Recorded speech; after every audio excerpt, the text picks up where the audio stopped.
శ్రీ సాయినాథాయ నమః. శ్రీ సాయి సచ్చరిత్రం 7వ అధ్యాయం. అద్భుతావతారము, సాయిబాబా వైఖరి, వారి యోగాభ్యాసము, వారి సర్వాంతర్యామిత్వము, కుష్ఠుభక్తుని సేవ, కాపర్డే కుమారుని ప్లేగు, పండరిపురము పోవుట. అద్భుతావతారం. సాయిబాబా హిందూ అన్నచో వారు మహమ్మదీయుని వలె కనిపించుడువారు. మహమ్మదీయుడనుకున్నచో హిందూ మతాచార సంపన్నుడుగా కనిపించుచుండెను. ఆయన హిందువా లేక మహమ్మదీయుడా అన్న విషయము ఇదమిద్దముగా ఎవ్వరికీ తెలియదు. బాబా శాస్త్రోక్తముగా హిందువుల శ్రీరామనవమి ఉత్సవము జరుపుచుండెను. అదే కాలమందు మహమ్మదీయుల చందనోత్సవము జరుపుటకు అనుమతించాను. ఈ ఉత్సవ సమయమందు కుస్తీ పోటీలను ప్రోత్సహించుచుండువారు. గెలిచిన వారికి మంచి బహుమతులిచ్చెడివారు. గోకులాష్టమి నాడు గోపాల్ కాలోత్సవము జరిపించుచుండేది. ఈదుల్ ఫితర్ పండుగ నాడు మహమ్మదీయులచే మసీదులో నమాజు చేయించెడివారు. మొహరం పండుగకు కొంతమంది మహమ్మదీయులు మసీదులో తాజియా లేదా తాబూతు నిలిపి కొన్ని దినములు దాని నచ్చడం నుంచి పిమ్మట గ్రామంలో ఊరేగించదమనిరి. 4 దినముల వరకు మసీదులో తాబూతు నుంచుటకు బాబా సమ్మతించి 5వ నాడు నిస్సంకోచముగా దానిని తామే తీసివేసేరి. వారు మహమ్మదీయులన్నచో హిందువులకు వలె వారి చెవులు కుట్టబడి ఉండెను. వారు హిందువులన్నచో సుంతీని ప్రోత్సహించెడివారు. బాబా హిందువైనచో మసీదునందు ఏలయుండును, మహమ్మదీయుడైనచో దునియను అగ్నిహోత్రము నేల వెలిగించియుండువారు.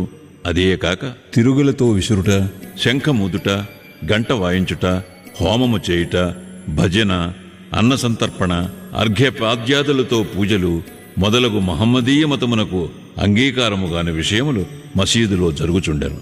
వారు మహమ్మదీయులైనచో కర్మిష్ఠులకు సనాతనాచార పరాయణులైన బ్రాహ్మణులు వారి పాదములపై సాష్టాంగ నమస్కారములు ఎట్లు చేయుచుండెడివారు. వారేతగవారిని అడుగుబోయిన వారెల్లరూ వారిని సందర్శించిన వెంటనే మూగలగుచు పరవశించుచుండిరి. అందుచే సాయిబాబా హిందువో మహమ్మదీయుడో ఎవరునూ సరిగా నిర్ణయించలేకుండిరి. ఇది ఒక వింత కాదు. ఎవరైతే సర్వమును త్యజించి భగవంతుని సర్వస్వ శరణాగతి యొనరించెదరో వారు దేవునితో ఐక్యమైపోయేదరు. వారికి దేనితో సంబంధము గాని భేదభావము గాని ఉండదు. వారికి జాతి మతములతో నెట్టి సంబంధము లేదు. సాయిబాబా అట్టివారు.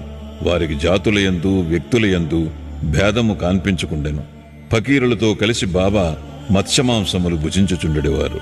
వారి భోజన పళ్ళెములో కుక్కలు మూతి పెట్టినను సనుగువారు కారు. శ్రీ సాయి అవతారము విశిష్టమైనది, అద్భుతమైనది. నా పూర్వ సుకృతముచే వారి పాదముల చెంత కూర్చును భాగ్యము లభించినది. వారి సాంగత్యము లభించుట నా అదృష్టము. వారి సన్నిధిలో నాకు కలిగిన ఆనందోల్లాసములు చెప్పనలవి కానివి. సాయిబాబా నిజముగా శుద్ధానంద చైతన్యమూర్తులు. నేను వారి గొప్పతనమును విశిష్టతను పూర్తిగా వర్ణించలేను. ఎవరు వారి పాదములను నమ్మెదరో వారికి ఆత్మానుసంధానము కలుగును. సన్యాసులు, సాధకులు, ముముక్షువులు తదితరులు అనేక మంది సాయిబాబా వద్దకు వచ్చినవారు.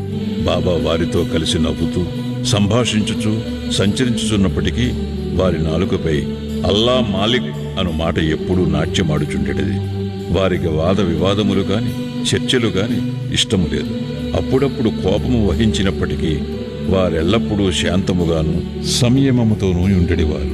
ఎల్లప్పుడూ పరిపూర్ణ వేదాంత తత్వమును బోధించుచుండెడివారు. ఆఖరి వరకు బాబా ఎవరో ఎవరికీ తెలియనే లేదు. వారు ప్రభువులను భిక్షుకులను ఒకే రీతిగా ఆదరించేది. అందరి అంతరంగములందు గల రహస్యములన్నీ బాబా ఎరింగిడివారు. బాబా ఆ రహస్యములను వెలిబుచ్చగానే అందరూ ఆశ్చర్యముగ్రులగుచుండెరి. వారు సర్వజ్ఞులైనప్పటికీ ఏమీయూ తెలియని వాని వలె నటించుచుండెరి. సన్మానములన్నచో వారికి ఏమాత్రమూ ఇష్టము లేదు. సాయిబాబా నైజము అట్టిది. మానవ దేహముతో సంచరించుచున్నప్పటికీ వారి చర్యలను బట్టి చూడ వారు సాక్షాత్ భగవంతుడనియే చెప్పవలను. వారిని చూచిన వారందరూ వారు షిరిడీలో విరిసిన భగవంతుడనియే అనుకునిచుండెరి. వట్టి మూర్ఖుడనైన నేను బాబా మహిమలను ఎట్లు వర్ణించగలను? సాయిబాబా వైఖరి. షిరిడీ గ్రామంలో ఉన్న శని, గణపతి, పార్వతీ శంకర, గ్రామదేవత, మారుతి మొదలగు దేవాలయములన్నింటినీ తాత్యా పాటిల్ ద్వారా బాబా మరమ్మత్తు చేయించాను. వారి దానగుణము ఎన్నదగినది. దక్షిణ రూపముగా వసూలైన పైకమునంతయు ఒక్కొక్కరికి రోజుకొక్కంటికి 50, 20, 15 రూపాయల చొప్పున ఇచ్చ వచ్చినట్లు పంచిపెట్టేవారు. బాబాను దర్శించిన మాత్రమున ప్రజలు శుభములు పొందేవారు. రోగులు ఆరోగ్యవంతులగుచుండెరి, దుర్మార్గులు సన్మార్గులుగా మారుచుండెరి. కుష్టువారు కూడా రోగ విముక్తులగుచుండెరి.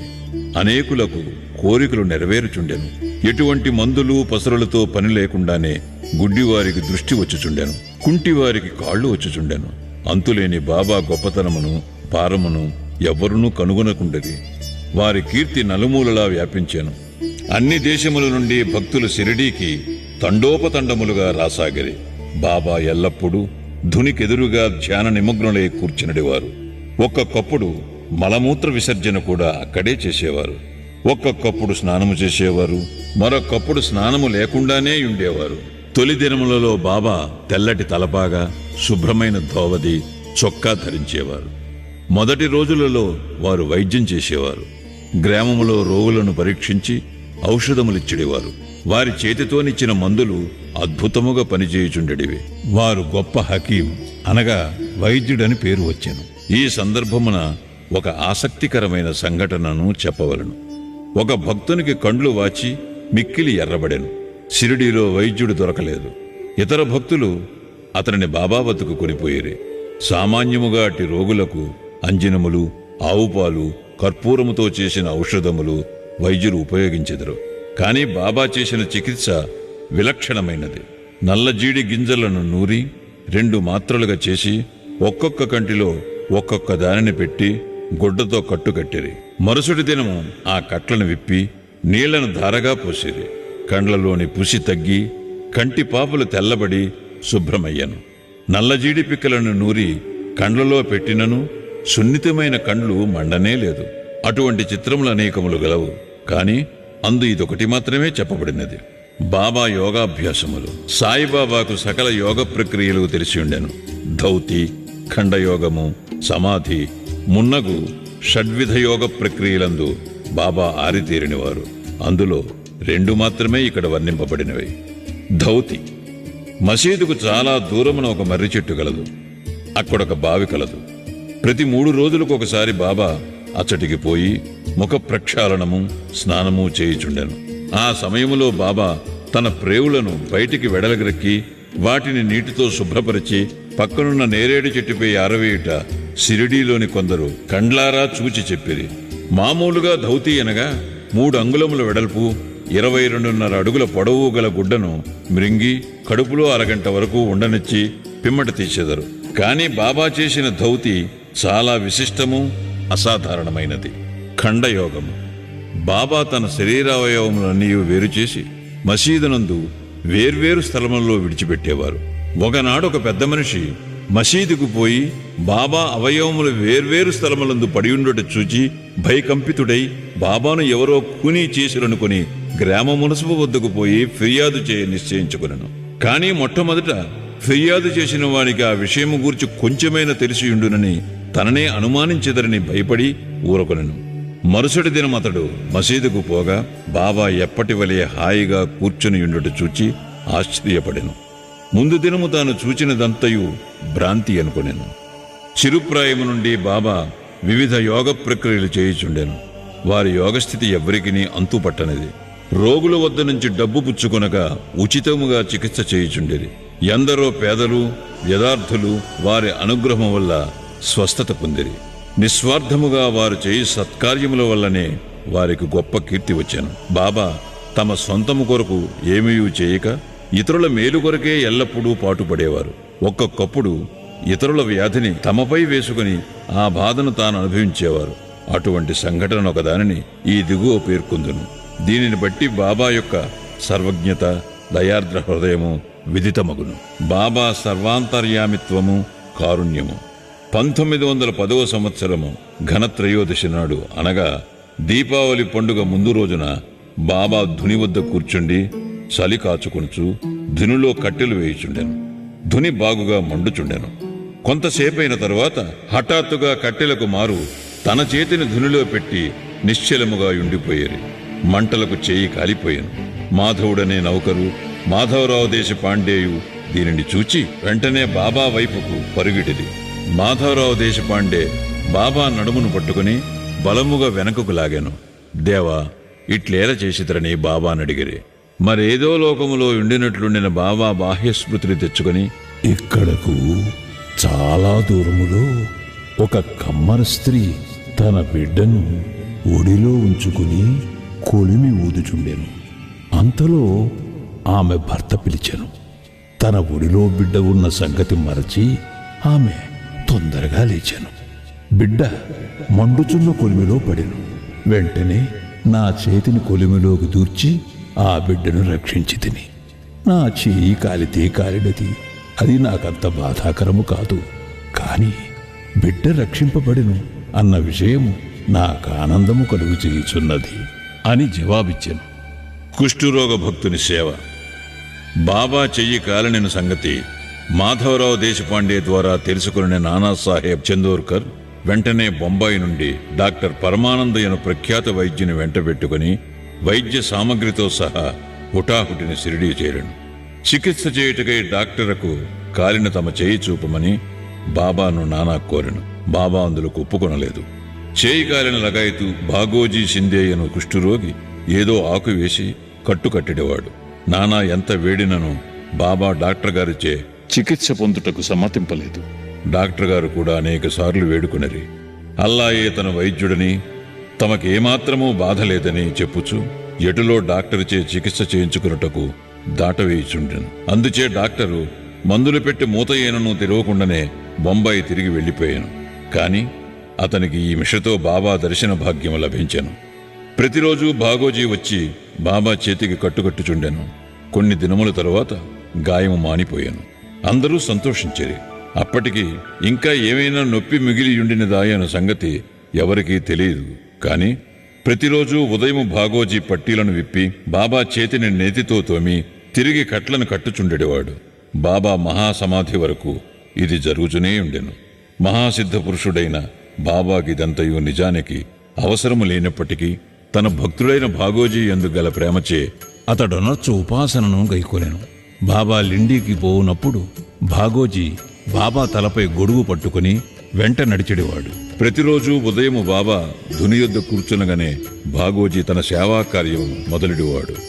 భాగోజీ గత జన్మయందు చేసిన పాప ఫలితముగా ఈ జన్మమున కుష్ఠురోగముచే బాధపడుచుండెను.